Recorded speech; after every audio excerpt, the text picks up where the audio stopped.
Begin with the blessing. Baruch atah Adonai Eloheinu melech haolam asher kiddushanu b'mitzvotav v'tzivanu la'asok b'divrei Torah. Blessed are you, Lord our God, King of the universe, who sanctifies us with his commandments and commands us to engross ourselves in the words of Torah. I want to welcome everyone back into our Ezekiel lesson. Tonight is chapter 47.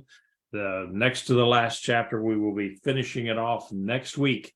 And then no vacation. I'm going to start right away with the book of Isaiah, and that's going to be a long one because it's like 66 chapters or something like that.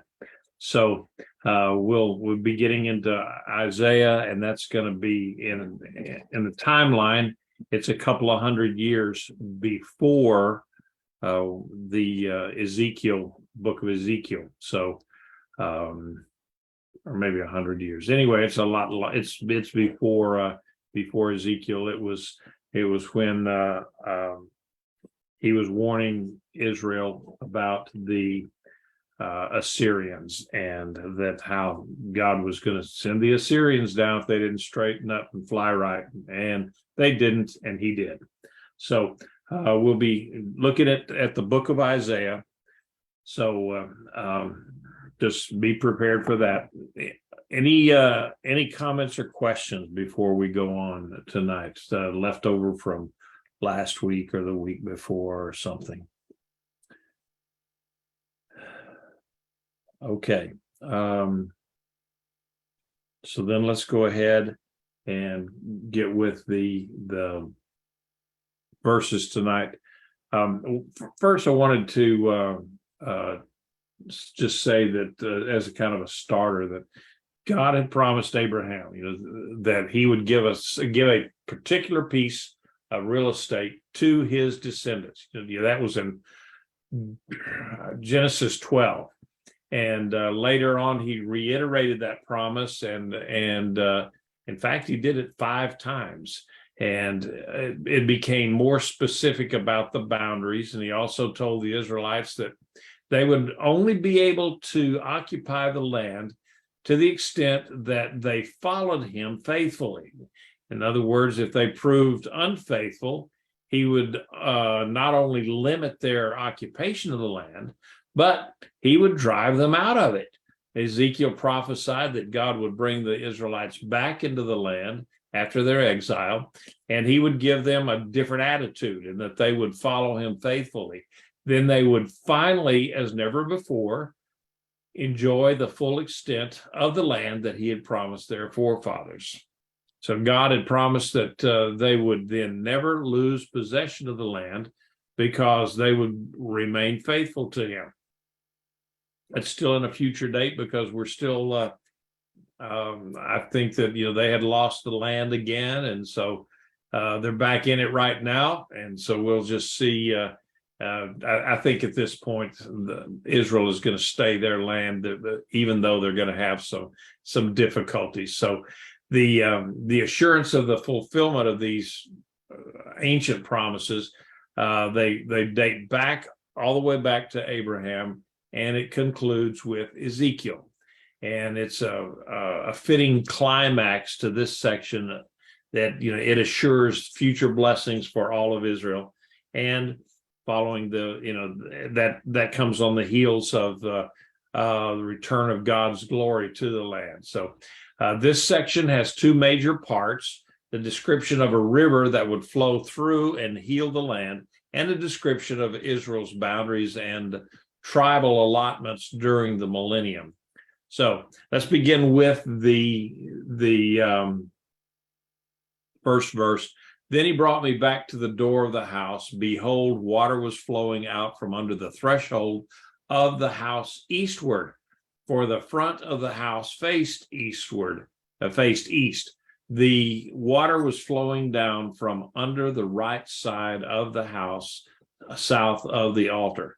So Ezekiel's guide, here's a picture that I found. Ezekiel's guide, who appears to have been his original guide in the vision, that's in verse 3, brought him back to the main entrance of the temple itself, and Ezekiel saw water flowing to the east from under the temple threshold. Now, it apparently flowed to the south of the stairs on the right side of the temple as one faces east.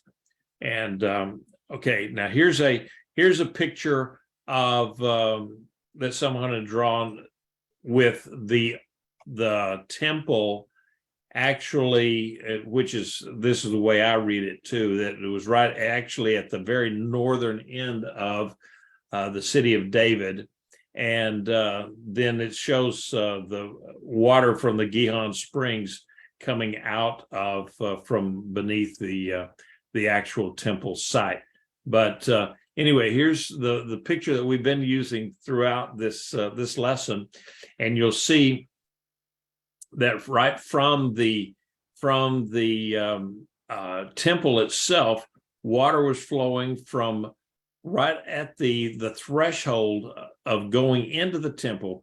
Water was flowing out. It's got a river of life, like as it were, and flowed down here south of the altar and in an eastward direction. And so we see that Ezekiel is brought back here to that front of the temple, and he talked about this flow of water. It's interesting to note that Aristeas, however you pronounce it, I don't know, and he's an author from about 100 BC. He talked about an inexhaustible spring coming from the temple area, and we do know that Gihon Spring is directly under the northern end of the city of David. So, Taciturn was another one that described the spring that comes from the temple. And actually, I've been there and seen the spring, gone up in the Hezekiah's tunnel there, and gone up under the city of David, where you can look and see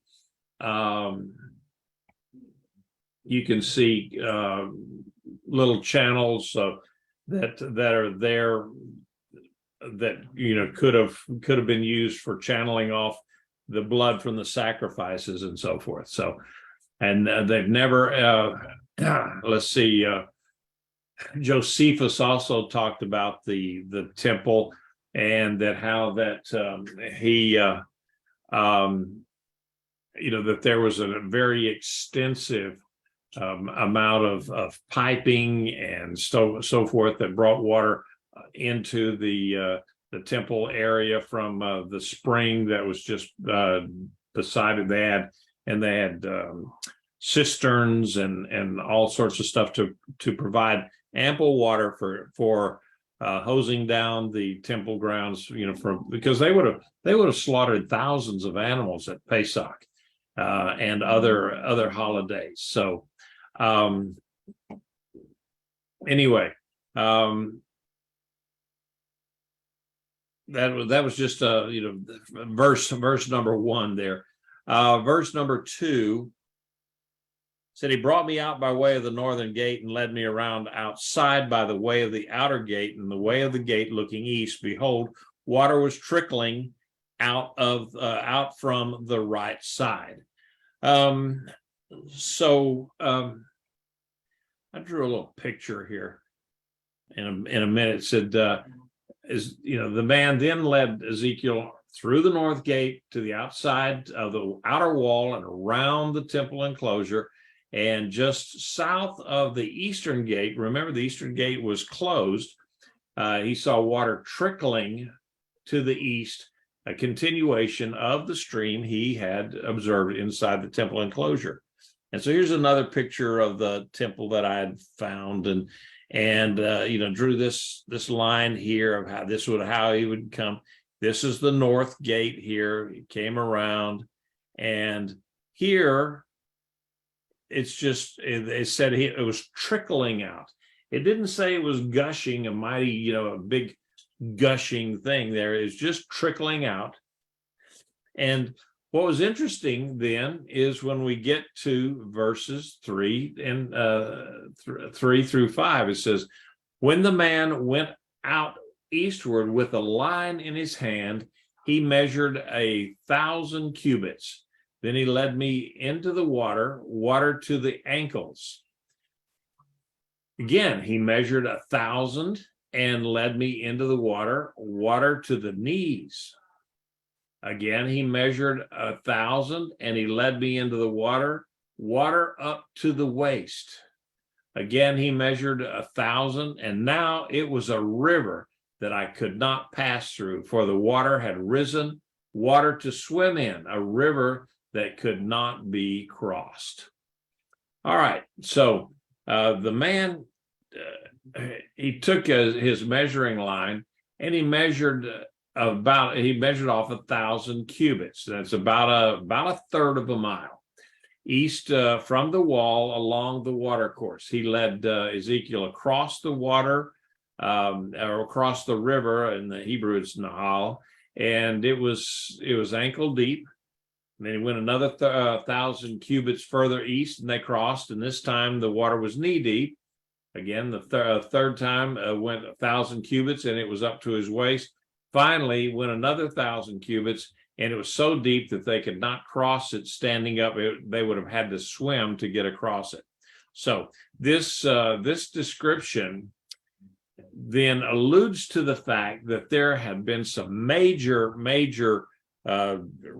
topographical or real estate changes there to the land that are different from Ezekiel's day and even different from present day Jerusalem. And so other parts of the Bible kind of support this conclusion, and talking about how that, especially throughout Ezekiel, they talked about in chapter 34, 36, and 37 and 45, and about how that the people would be out there plowing the fields, that the ground, the Lord had prepared this area that they would be plowing on the fields out there. Well, if you've ever been to Israel and you look out there toward the east, you would be very hard pressed to find areas that that farmers could be out there plowing.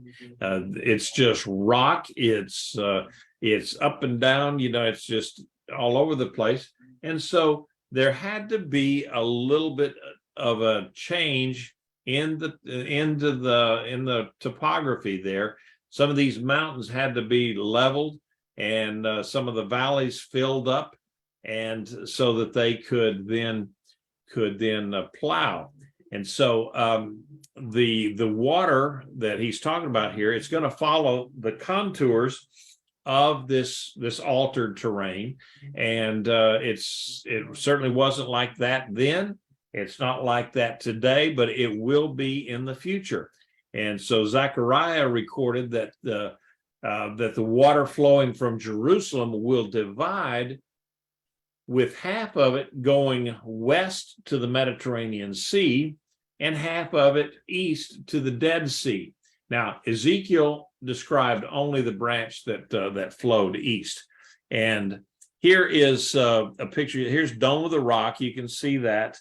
This over here is the Mount of Olives. Okay, the Bible says that the Mount of Olives, when Yeshua returns to the earth, he's going to his first step back on the earth will be on top of the Mount of Olives, and that is going to split. And here's another picture, an old picture that someone had drawn up, and it was it's showing this water course here away from Jerusalem. Of course, there's nothing to scale here, but it kind of gives you an idea. And but the Mount of Olives is going to split right down the middle, and it's moving from north to south, part to the north and part to the south, and the people will actually be able to escape from Jerusalem and go through there to get out of Jerusalem during the war that's coming to Israel, that's going to be coming. And so anyway, that just kind of tells us, okay, there's going to be some changes in the real estate there that as we know it. Okay. So going ahead in chapter or verse 6, he said to me, have you seen this, son of man? Then he brought me back to the bank of the river. When I had returned, behold, there were very many trees on one side and on the other along the bank of the river. So, whoops. All right, so the guide made sure that Ezekiel saw this. Of course, he's dragging him through the water there. He says, okay, let's cross the river. We crossed the river once at ankle deep, and then knee deep and waist deep. And then when we came back the other way, we couldn't do it. So they came back toward the city, and he said there were trees growing alongside the river.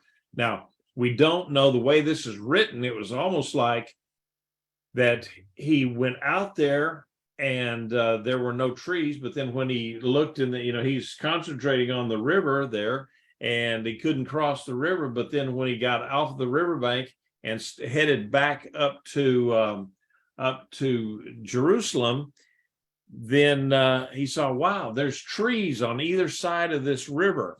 And it's pretty obvious. When you're in a dry land, you will see trees alongside the river. If any of you have ever been out in the West Texas and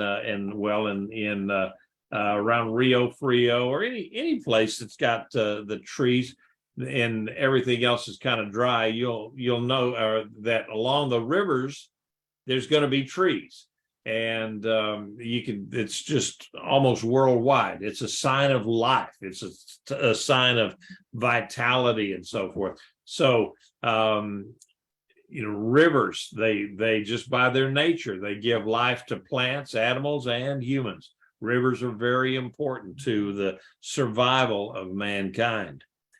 So then he said to me, these waters go out toward the eastern region. They go down to the Arabah and enter the sea. When they arrive at the sea, the waters of the sea will flow and will become fresh. It will be that every living creature that swarms will live wherever the rivers go. There will be a very great multitude of fish, because this water goes there and makes the salt water fresh. So everything will be healed and live wherever the river goes. To me, that's just a fantastic prophecy. The living water is going to flow from the temple. The river's going to continue east, and then it's going to be emptied into the Arabah, which is the Jordan Valley, and eventually it's going to flow into the Dead Sea. Now, this when you look at it this way, it involves a drop in the elevation of over 3,700 feet from the area of the Temple Mount's about 2,430 feet above sea level, and then the Dead Sea is 1,290 feet below sea level. And I think it's interesting that this water's coming, and it's just trickling out from under the walls there at the temple grounds, and it's just a trickle. And then by the time they'd gone 1 1/3 miles, that river had just expanded to the point that it was a big, deep river that to get across, they would have had to swim across. And so if you've ever been around springs, that's just not normal that they could do that. And it's so this again points to the supernatural aspect of this water coming from the temple, not the throne of God, from the temple. So and so these millennial waters that come from the temple will purify the water of the Dead Sea and make it a live sea. And Right now, the Dead Sea is 24 to 26%. I think that's what they told us. Minerals, salts, and stuff like that. So it is extremely well. It's saturated with a lot of minerals, and which is compared to normal seawater, which I think is somewhere between 4 and 6%, something like that. And so that's really almost nothing can live in the Dead Sea. They found a few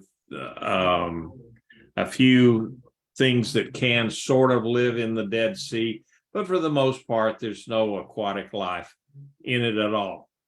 But when this water from the temple starts to flow into the Dead Sea, it's going to refresh and make new and basically give life to the Dead Sea. And it's also going to be interesting to me that if it does go into the Dead Sea and is the and you figure that, okay, in 1 1/3 miles it turns from a trickle to a big river, is that going to continue on? And then there's going to be such a volume of water that the Dead Sea starts to rise a little bit. And in recent years it has really dropped down, and in some places, some of the there's a resort at Engedi that was right on the shoreline. Well, now it's hundreds of yards back from where the water is lapping up on the shore, because the Dead Sea has just continually shrunk out. They take the water out of it, and they take the minerals out of the water, and so forth. So it's just continuing to drop. But one of these days, living water is going to go into the Dead Sea, and that's just to me, it's a picture of how that God can turn death into life, and He's going to turn that dead and barren sea into something that's going to be teeming with wildlife. And so, in fact, it says fishermen will stand by it from Engedi to in Eglaim. It will be a place for spreading of nets. Their fish will be of many different kinds, like the fish of the Great Sea, a huge quantity. Its swamps and marshes, though, will not become fresh. They will be set aside for salt. How's that going to work? I don't know. The Bible says that's what it's going to do, and that's what it will. That's what's going to happen. The Dead Sea would become so full of the many varieties of fish that fishermen would be fishing for them from Engedi, on that west side of the Dead Sea.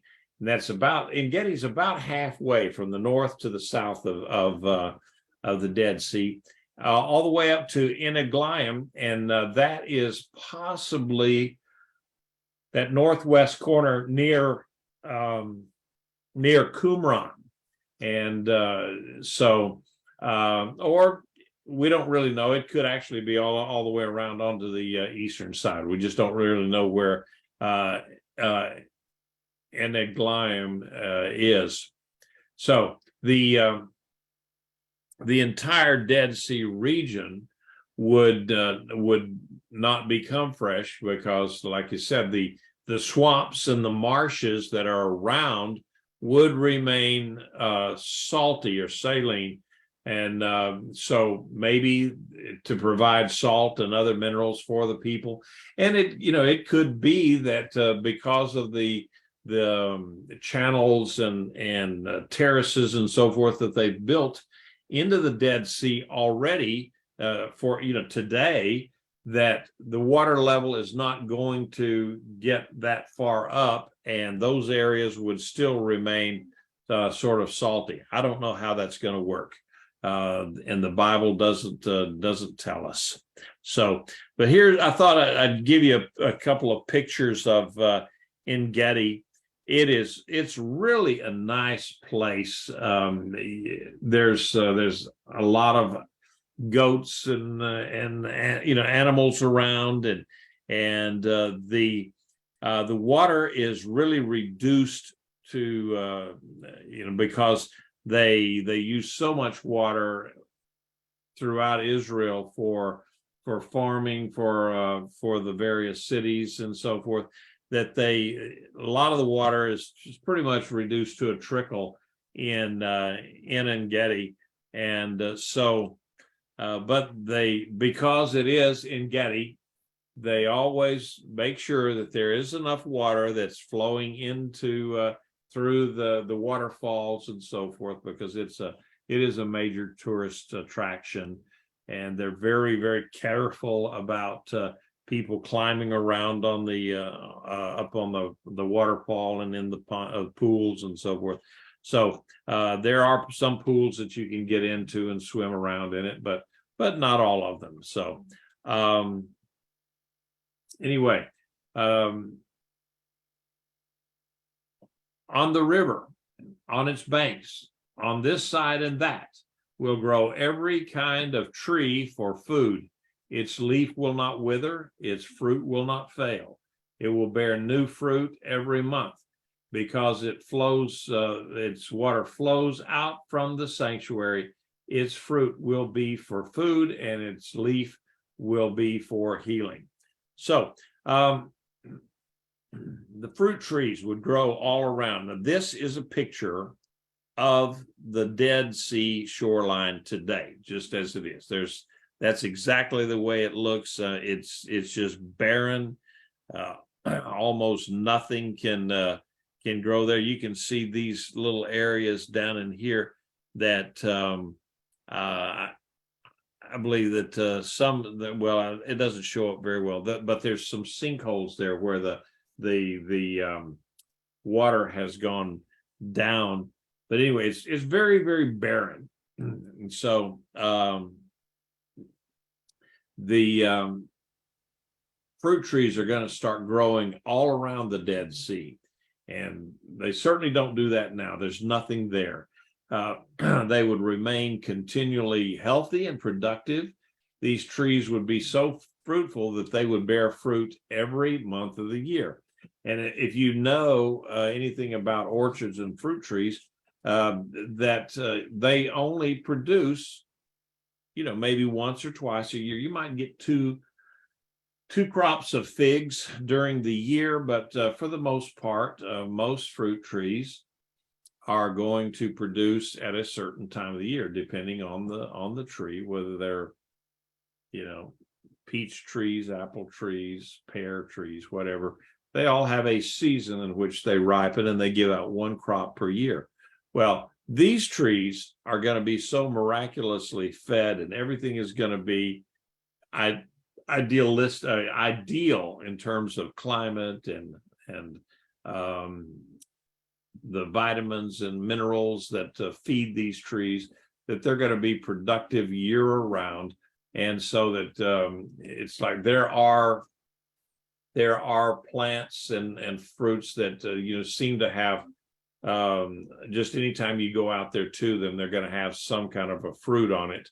And that's what these are going to be. And in the natural, it doesn't happen that much. But these trees, you can always go out there, and the apples are going to be right at their very peak.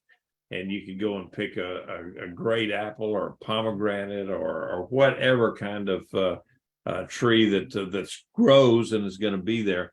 It's going to be something to see. So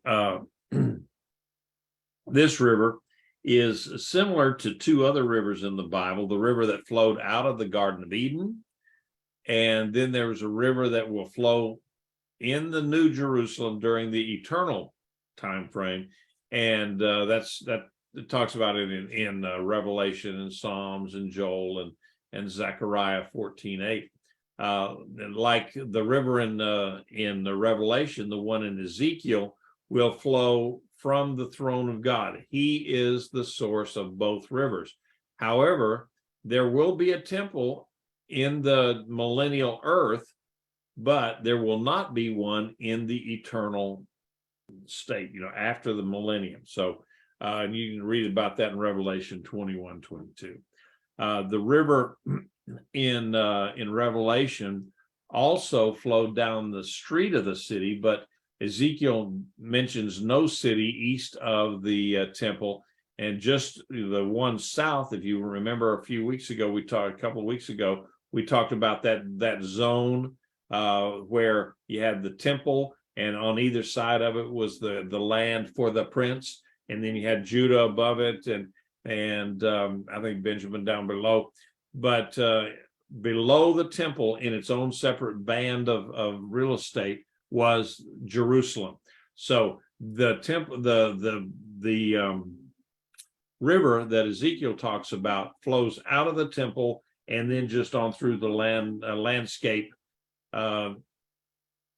into the Dead Sea. So that and we don't know exactly where this Ezekiel's temple is going to be. Would it be right there where the old temple is, somewhere where the old temple was, somewhere around Mount Moriah or Moriah, and so we don't know, and it's just speculation as to where it would be, and we know that the topography is going to be changed there. So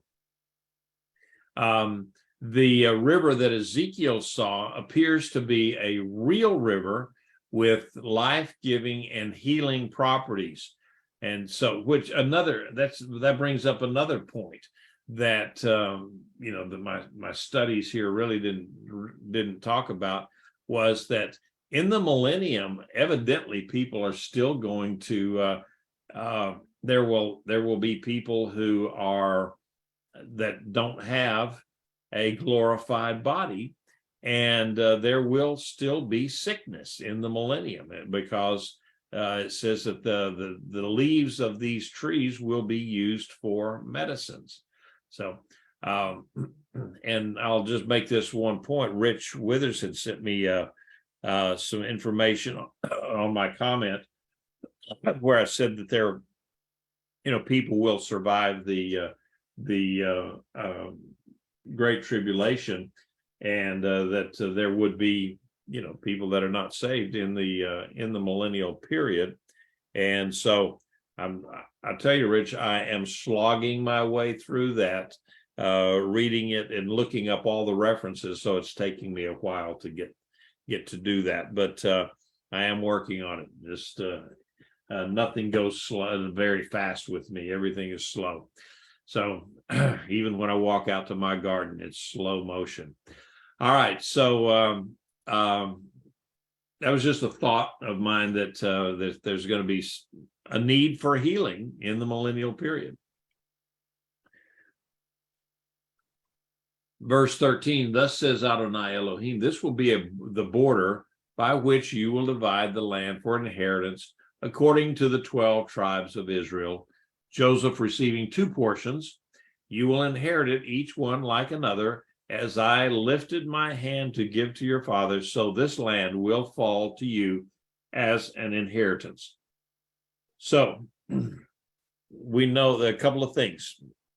This is now a complete change of subject. We've gone to the river, talked about the river, and so there's we got no longer we're talking about the river. We're talking about the land, the borders of Israel.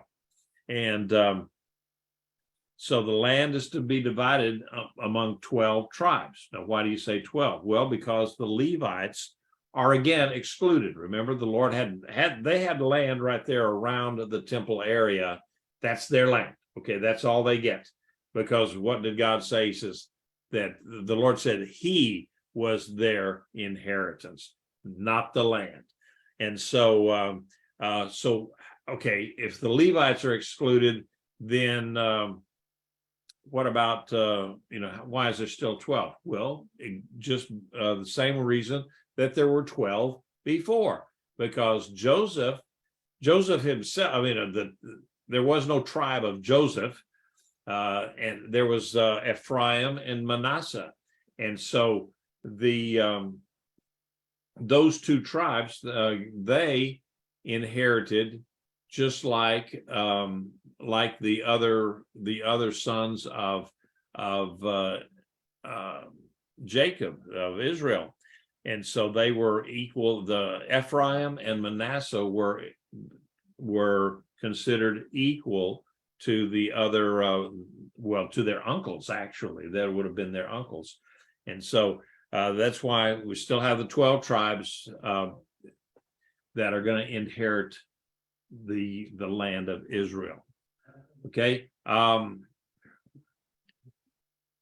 So this will be the boundary of the land on the north side from the Great Sea by way of Hethlon to the entrance of Zedad and Hamath Beratha Zebraim, which is between the borders of Damascus and the border of Hamath, as far as Hazer Hatikon, which is on the border of Haran. So the border from the sea will be Hazar Enon at the border of Damascus, with the territory of Hamath to the north. This will be the northern side. All right, now,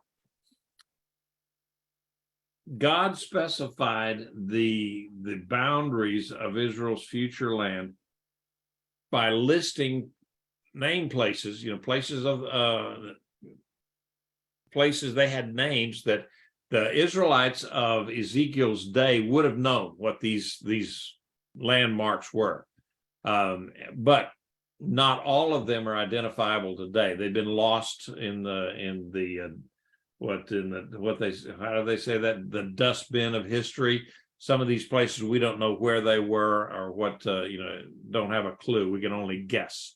So the northern boundary would run from the Great, which is the Mediterranean Sea, east, following the road to Hethlon to the entrance of the town of Zedad and through the region of Hamath. And so they ran through Hazar Hatikon, literally the middle of Hazar, on the border of the territory of Haran.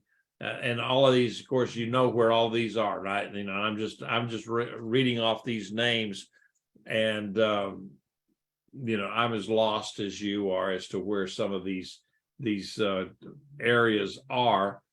But it did talk about going as far up as like the Euphrates. So some of the areas, some of these cities and so forth may have actually stood inside or adjacent to the region described, not just along its border. So let's see. So here is a couple of representations of what different scholars talk about the division of the land, and it's again, we really don't know that much about, because some of these places are totally lost to us in terms of the names of them and where they actually were. And so you have to kind of take some of this stuff with a grain of salt. And then I didn't include them because I think they're bogus, but there are some people out there that they talk about how that the land of Israel is going to go, when it talks about the river of Egypt, they're taking that down to the Nile and then running across. So basically, they're saying that the Israel of the future in the millennial period is going to basically cover almost all of the Middle East, and half of Saudi Arabia, encompass Iran and Iraq and Syria and Lebanon and part of that area all the way up to the Euphrates River. They all agree to kind of stop at the Euphrates River, but I'm not really sure that I don't agree with that analysis of where the river was, where the land is going to be, because the river of Egypt, as I've said before, has never been the Nile. Okay, when they talk about the brook of Israel, brook of Egypt, or the brook of Egypt, the brook of Egypt, or the river of Egypt, or whatever, they're talking about the Wadi El Arish. Okay, that is basically this area down in here. I think I've got some other pictures here. I go through so many and throw some in, take some out, throw them in. That by the time I get to the lesson, I can't remember exactly what I've done. And I put these things on a PowerPoint, not on on PDF and not a PowerPoint, because it flows better that way. So I'll show you a picture of that in a minute. All right, so verse 18, the east side between Haran, Damascus, Gilead, and the land of Israel will be the Jordan. You will measure from the northern border to the eastern sea. This will be the eastern side. Okay, the eastern border would run between the territories of Haran, which would be kind of Jordan right now, Damascus along the Jordan River between the land of Israel on the west, and Gilead to the east. Now this boundary would continue south through the eastern Dead Sea town, eastern Dead Sea, to the town of Tamar. Okay, so again, there's differences in the way the scholars look at this stuff, and how much of the land, because some of them, as you saw, before, and let me just pull back up to that right there. You can see the big difference here. Some of them, they go way over here into Jordan and Syria and so forth, and others, they just kind of follow a much smaller path there. So I'm sure they have their reasons for that, but I'm not equipped to referee that particular discrepancy. So the south side, southward, will be from Tamar as far as the waters of Meraboth Kadesh, to the Wadi of Egypt. There again, that same thing, Wadi of Egypt, and to the Great Sea. But when it says the Wadi of Egypt, Wadi is a name for a water course that is dry most of the year, and certainly the Nile River is never dry. It's a full-on river all the time, and so this Wadi, I'm sure I've put it in in for you just a minute. So this will be the southern side toward the south. Okay, the south border would run from Tamar to the waters of Meraboth Kadesh, which is some people say it's Kadesh Barnea, to the brook of Egypt, and some also say that where it says Meraboth Kadesh is Kadesh is, it wouldn't be Kadesh, it would be Kadesh, would be Petra, going all the way over into Petra. So and let me see here, I got here it is. Okay, here's the brook of Egypt, this Wadi El Arish. Okay, and here is this, if you can see this line here, is the present border between Israel and Egypt. Remember, after, I believe it was the 73 war, maybe, Israel basically defeated Egypt and captured all of the Sinai Peninsula. But in order to get some concessions and so forth, they gave up all of the Sinai Peninsula and probably was, you can militarily, you can wonder whether that was a good move or not. But if you've ever been down there and seen that part of the world, it would take, oh man, thousands of Israeli troops to adequately secure the Sinai Peninsula. So anyway, here's the southern border of Israel according to Ezekiel 47:19, right along here. And it's interesting to me that then modern day world and back during the time of Solomon, right down here at Eilat, you can see where it says Red Sea, right down here at Eilat, and you can see it here. That's the present day southern tip of Israel at the Gulf of Aqaba. Okay, and then it runs on up here to the bottom of the Dead Sea. Can I leave that up for just a second so you kind of get your bearings on where each of these areas are, and but you can see up here that Israel today encompasses all of this area up here. Now the striped area here is what the UN is supposed to be maintaining, but they're here, the Golan Heights, that was Syria attacked Israel.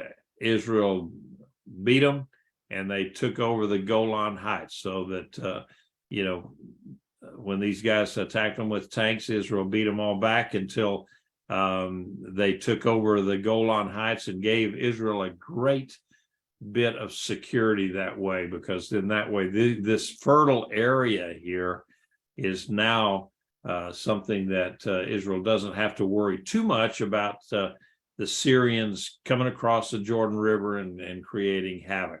They have to come across this area here now, which, thanks to the Syrians, they had already heavily mined them, so the Israel didn't even have to do that. And you can go in this area along this border here, and you can see these minefields, and they got signs everywhere.